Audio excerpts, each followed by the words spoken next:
ما تعبدش رب، اسمع نفسك، تبع قلبك، انت الاله.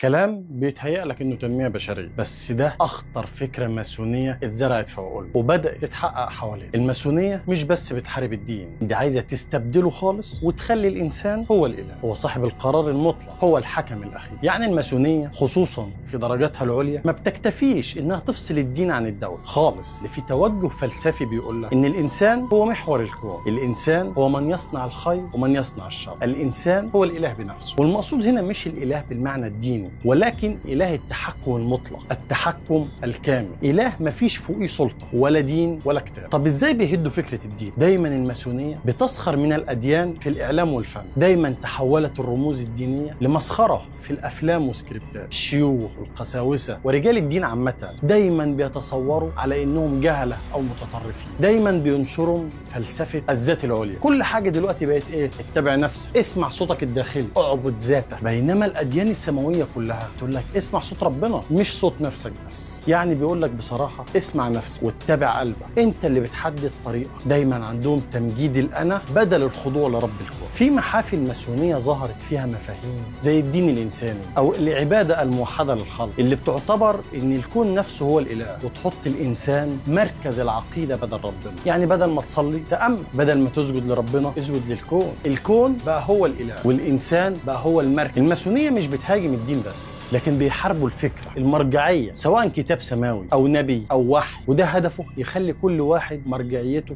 دماغه بس. وده خطر جدا، لأن الهوى الشخصي مش دايما بيقود للحق. دايما يقولوا لك مش لازم تبقى متدين علشان تبقى إنسان كويس. مع الوقت لا بقيت متدين ولا بقيت إنسان كويس ولا حتى بقيت أخلاق. والنتيجة إيه؟ مش بس إبعاد الدين عن الحياة، لكن تحويل الإنسان لإله صغير شايف نفسه فوق الدين وفوق الأخلاق وفوق كل حاجة. وده بالظبط بيصب للهدف الأكبر، نظام عالمي جديد بلا دين بلا وحي بلا ضمير، بس في انسان مطيع، انسان مطيع للسيستم اللي محطوط. طب ده ليه خطير؟ لان دايما ده بيخدم هدفهم الاكبر. لما الانسان يشوف نفسه اله هيرفض اي حدود، مش هيسمع كلمه حرام ومش هيخاف من حساب ومش هيقبل وجود سلطه اعلى منه. وده بالظبط اللي الماسونيه عايزاه. الخلاصه فكره الانسان الاله. فكره الانسان الاله مش مجرد كلام فاضي، دي قنبله فكريه بتنسف القيم الدينيه والاخلاقيه. ولو ما خدتش بالك وفهمت اللي بيحصل حوالينا دلوقتي، فجأة هتلاقي نفسك عايش في عالم ما فيهوش لا دين ولا حق ولا رب، بس في إله مزيف اسمه الإنسان، محكوم بنظام عالمي ماسوني من غير ما يحس.